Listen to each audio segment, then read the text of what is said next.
my YouTube channel, and this is Coach Z. And today, of course, I'm always excited to welcome our very special guest, particularly today. O, di ba? She's so special to my heart. O, di ba? Mamaya, you will agree with me na paano siya special. So, ito yon. Let me call our guest from the north. Tama ba ako? From the north. O, diba? So, eto na siya. Let's welcome Mika from the north. Mika. Yan. Hi, Coach! Nice to see you! Of course. O, diba? Vegan na vegan ang background. Of course! North na north. Yeah. So, how are Very you? nice to see you kahit through digital na lang tayo, online. Why not? Why not? Yeah, but thank you for making it possible. Thank you for reaching out. Mm-hmm. Of course, I remember you last year, di ba? August 2020. Start of the pandemic, Yes. remember? You invited me. Oo nga, oo. Ang tagal na rin nun, no? Correct. So, yeah. So, And speaking of anniversaries, Coach Z, yung aking eldest, si Mikel, Wow. siya yung tinulungan mo ko with my breastfeeding journey, no? Yeah. It was his birthday, third birthday, yesterday. wow! Happy birthday, Mikael! Diba? Oh, nagbe-birthday na lahat yung mga ano, lumalaki na talaga sila, no? Oo nga, lumalaki na sila, ang bilis ng panahon. Imagine that I'm a Glam-Mama myself. Diba? I'm a mother True. to mothers and babies. So how's Of course, vegan? yes. How's your life now?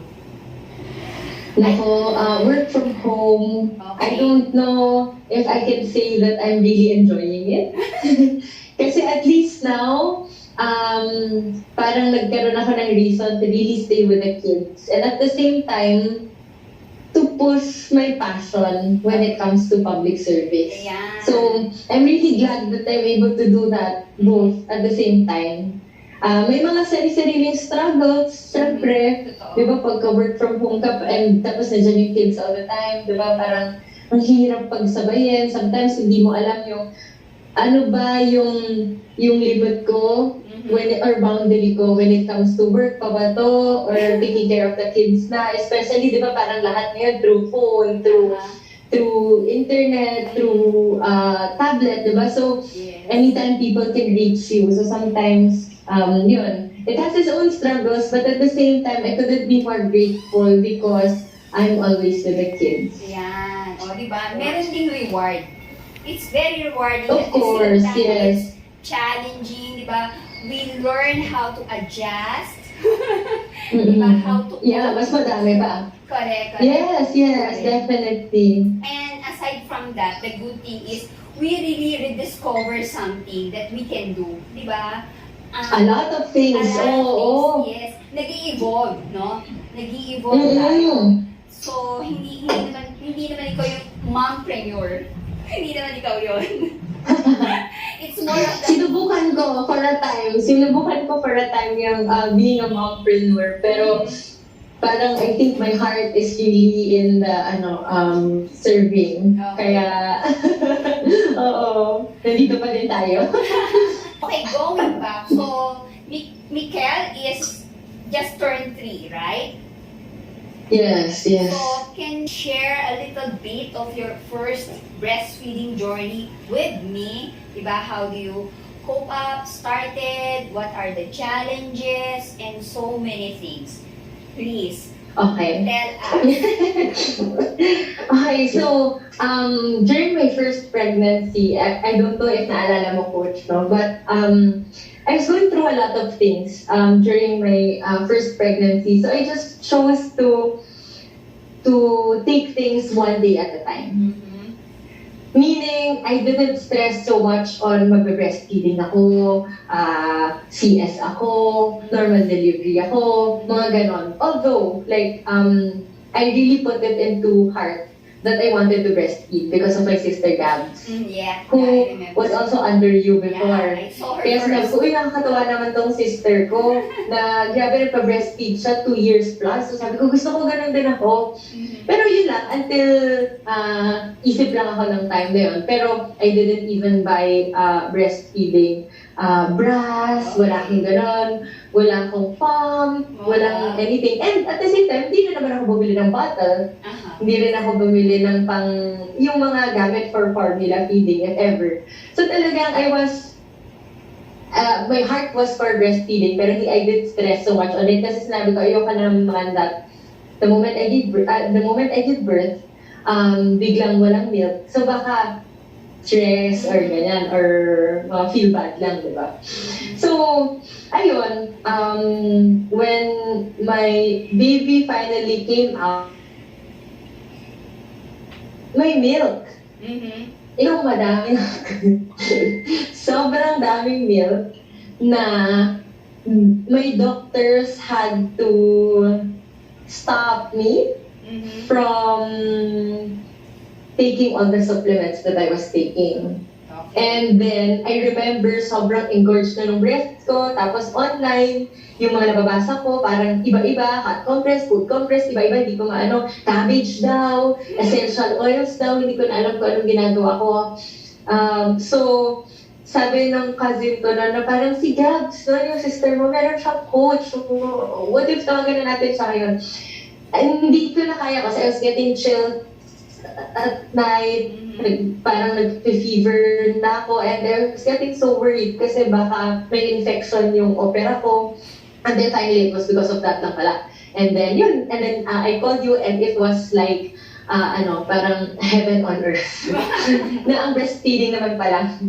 Hindi naman kailangan ganun. Kasi di ba parang sometimes people say it's like so ganyan. So, yun pala, parang pwede naman palang hands-free. Yun nga, pwede naman palang hindi maging engorged. Pwede naman palang, alam mo yun, may proper extraction.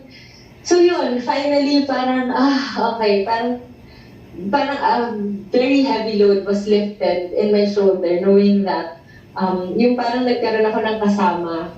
And aside from yung breastfeeding, parang iba pa rin yung like relaxation ng conversation, ng massage. Grabe yung massage.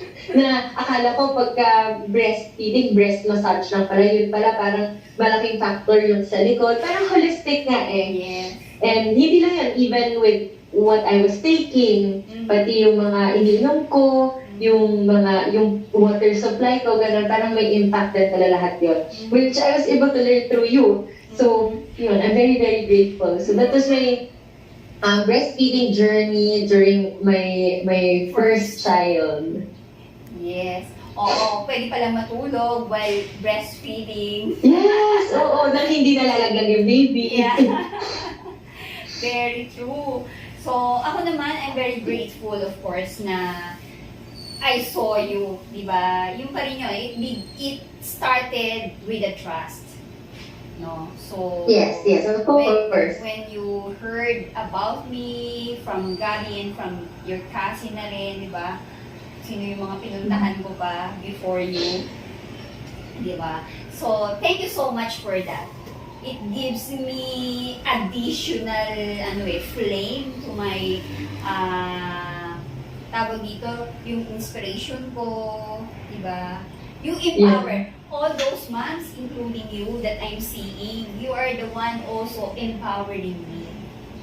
Di ba? Vice versa yan eh. Di ba? Love it, yeah. So, yun. Ayan. O di ba, ngayon talaga, being mindful is another thing, di ba? It's not just giving, but thinking of it should be healthier and usable. Yes. So, ang galing. Of course, Ang galing. So, aside from that, ano pa yung mga community projects or yung activities na nangyayari within your constituent? Diyan ba? Barangay ba yan? Oh, yeah. Buong province. Home province. Yeah, being a Wow. yes. Oh, and as board members naman, we try to make sure that Mhm. we pass ordinances and resolutions that will really help our constituents. Mhm. Especially Coach Z, that my committee chairmanship is on women and family affairs, Mhm. and at the same time social services. Yeah. So those are the things that we do. So during the Women's Month, we had Zoom activities very similar to what we're doing now Mhm. on women legislation, where it's headed towards, ano ba dapat yung mga ordinance na mga pinapasa ng mga sanggunian until the barangay level, ano ba yung pinaka-effective. So we have seminars like that. We also included the Women's Code of the province. So we're crafting the Women's Code of the province. Kasi parang what I think now, being in the legislative side of the government, Coach Z, no, parang natamaan ako dun sa, I had a seminar with Angat Bayi. It's a fellowship program and I'm part of the cohort. Ang sinabi nila noon na ang dami-dami ng ordinances, ang dami ng resolutions na mga naipasa. Pero ang tanong, parang up-to-date ba yung mga yan? Baka naman hindi na up-to-date. So, that's what we're doing now. We're trying to make sure that everything is up-to-date. Kasi ordinance, anti-bullying yan dati. Ngayon may social media na. Ngayon may online na. So, may online bullying na rin. So, madaming mga kailangan, i-incorporate sa mga resolutions and mga ordinances that we have right now. So, medyo mas mabasisi, pero at least we have all this time to really do the research, to do all the meetings, ganyan. And then, now, dahil parang mag-iisang taon mahigit na ang pandemic, I asked my staff to drop all their programs when it comes to women and family, when it comes to social services, and direct all their attention to mental health. Kasi parang pagod na lahat. Hindi lang yung, syempre, ang pinakapagod dyan, yung health workers natin. Yeah. Pero hindi lang din sila, pagod na din pati yung mga nanay, pagod na din pati yung mga kapitan, pagod na lahat. Yung mga teachers, pagod na, Yes. alam mo yun. And so, we're trying to come up with a program, especially to come up with a toolkit. Fingers crossed that close namin yung lahat ng partners namin. We'll try to come up with a COVID toolkit. Actually, first time ko sasabihin to, like hindi pa alam ng mga constituents namin. Wow, okay. I have that privilege. We will come up with yes, of course. We will come up with COVID toolkit for our constituents. That later on, other provinces and other municipalities can also replicate the same. Kasi ang hugot ko naman ito, during the past few months, some of my relatives tested positive. Ang nangyari, parang wala silang mahanap na anything online or even sa hospital in itself that could help them in the aftercare of COVID. Di ba? Yung nagka-COVID ka, paano ka babalik sa normal life mo? Paano ka babalik dun sa new normal nga? So parang how transition. Yun yung purpose ng COVID toolkit. Wow. So, hopefully, lock natin yung mga partners natin so that we can finally put all of those materials and contents together. Tapos we can launch it already. Wow. O sige. By that, sharing to me, and to our viewers now, one, I will join you, we will join you praying for it. Diba? And then second, we will talk about it more. Yeah, we will para kung ano man yung pwede ko rin maitulong or whoever that I can connect to you to complete that tool. Di ba? So, nakaka-excite pa rin, di ba? Even though thinking at first that we are very limited, but we can be very versatile, adjusting to it, doing new things, di ba? On a certain ways. Oo. So, yun lang naman yun.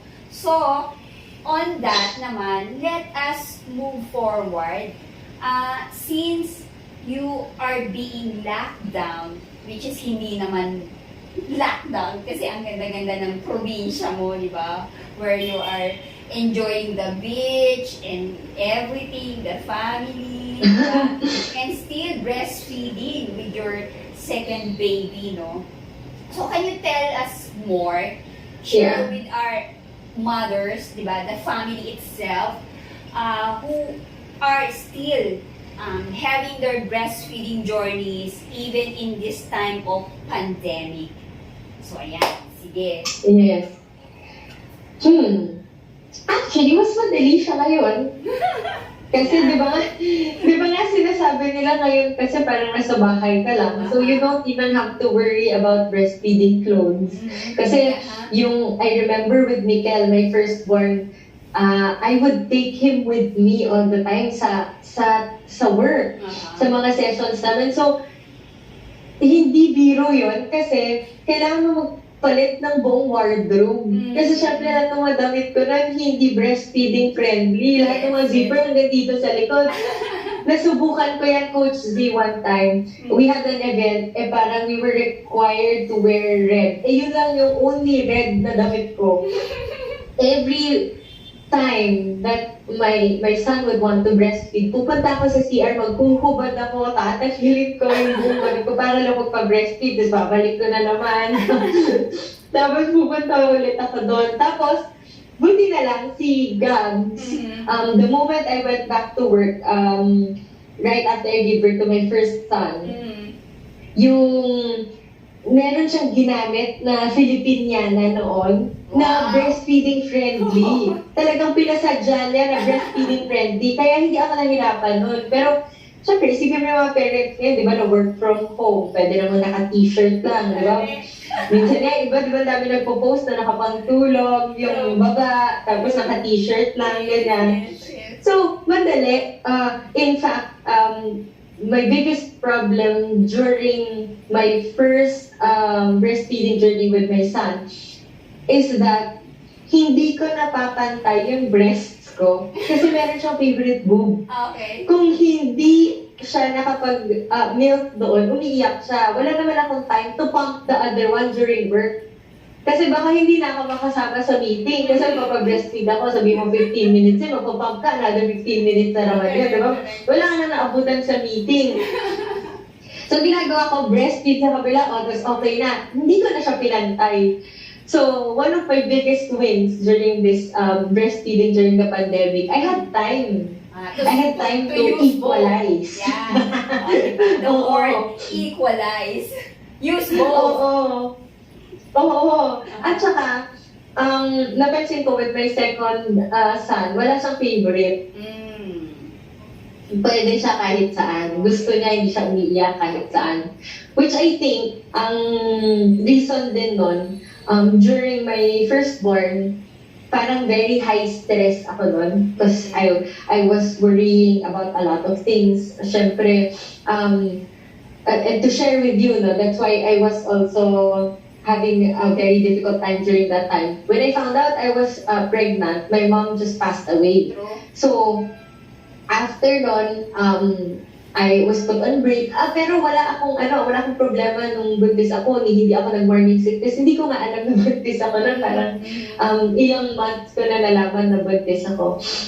And then, after I gave birth, syempre iisipin ko na after 3 months, kailangan ko na bumalik ng work. And then my partner was living in another province. So, pero paano yan? Of course, I want my son to be with his dad. Biyahe na naman. Biyahe dito, biyahe doon. Kailangan ko mag-breastfeed sama sa trabaho. Tapos biglang, elections na. Bit-bit ko yung anak ko. sa buong campaign trail. Period, oh. Meron pa yung time na parang, time mo na, ikaw na yung magsasalita. Teka, nagbe-breastfeed ako. So, mga ganun. Tapos, I was able to pass certain ordinances. I was deliberating while breastfeeding. Oh, di ba? So,